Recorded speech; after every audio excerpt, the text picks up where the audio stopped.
parler dans cette vidéo des chakras. Les chakras en sanskrit, ce sont des roues d'énergie, des espèces de petits entonnoirs qui tournent à grande vitesse au niveau de certains endroits dont je vais vous parler tout à l'heure. Les chakras permettent l'entrée des énergies.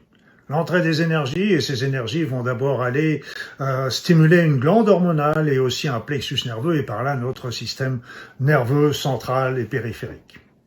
Mais aussi, ces énergies vont aller dans des réseaux que nous pourrions, qui ressemblent au réseau artériel et qui va envoyer de l'énergie dans tous les organes et cellules du corps. Donc les chakras, ça permet d'entrer des énergies, c'est leur fonction principale.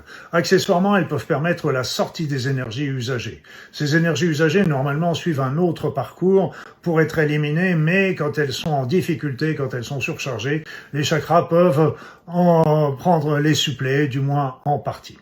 Les chakras aussi vont permettre l'entrée et la sortie d'informations de notre être intérieur vers l'extérieur, vers le monde autour de nous, l'environnement. Les chakras, il en existe un nombre considérable. Un nombre considérable, les plus connus sont les 7 chakras principaux dont nous allons reparler tout à l'heure.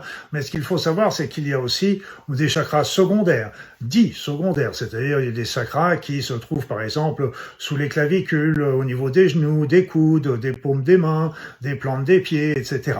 Il y a des petits chakras aussi, beaucoup de petits chakras qui sont sur la peau et qui vont permettre l'entrée des énergies donc dans le corps. Il y a aussi un petit chakra qui se trouve sur chaque cellule afin de permettre l'entrée des énergies dans la cellule.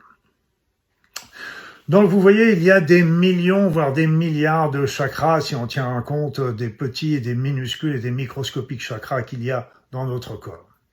Parmi eux, il y en avait 7 principaux.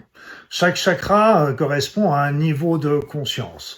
Les 7 chakras principaux qui existaient, ils sont toujours présents, mais il y a des nouveaux chakras qui sont apparus.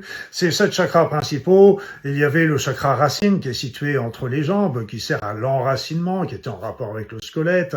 Il y a le chakra sacré qui est situé quelques centimètres en dessous du nombril et qui lui correspond plutôt à tout ce qui est petit bassin, les organes génitaux, les ovaires, les testicules. Après ça, vous avez le chakra du plexus qui correspond comme glande hormonale au pancréas, mais aussi à tous les organes du tube digestif.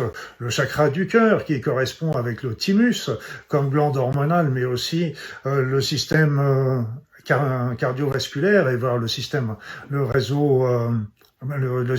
pulmonaire, bronchopulmonaire. Après ça, vous avez le chakra de la gorge avec la thyroïde, les parathyroïdes, la sphère ORL. Vous avez après ça le chakra du front qui est en rapport avec l'hypophyse, qui est la directrice un petit peu de tous les systèmes hormonaux du corps et qui correspond à une partie du cerveau. Après ça, vous avez le chakra coronal qui, lui, est en rapport avec l'épiphyse, qui est la glande de la spiritualité, et qui correspond aussi à une autre partie du cerveau, je dirais la partie la plus évoluée du cerveau de l'être humain. Donc à ces 7 chakras principaux,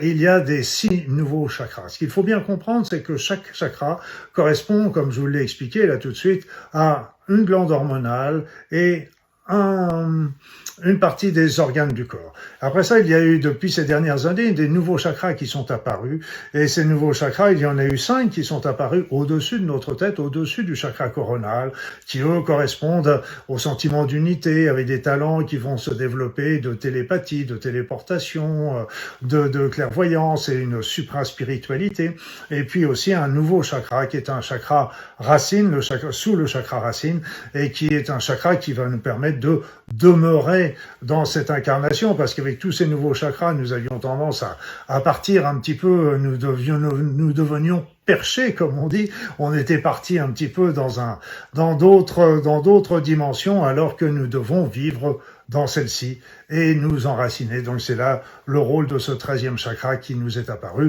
de demeurer sur la terre. Nous sommes faits, comme disent souvent les Chinois, nous avons la tête dans les étoiles, mais nous devons avoir les pieds sur la terre. Les chakras sont très importants pour pour nourrir au niveau énergétique les glandes hormonales, les plexus nerveux, les organes d'une manière générale. Et c'est pour ça que quand un chakra est défectueux, les chakras ne sont jamais complètement fermés, mais ils sont plus ou moins ouverts. Mais quand un chakra est bien, pas presque fermé, mais pas très ouvert, disons, eh bien à ce moment-là, la circulation les organes qui lui correspondent sont moins bien nourris et ça peut poser des problèmes au niveau de la santé sur le plan énergétique, bien évidemment.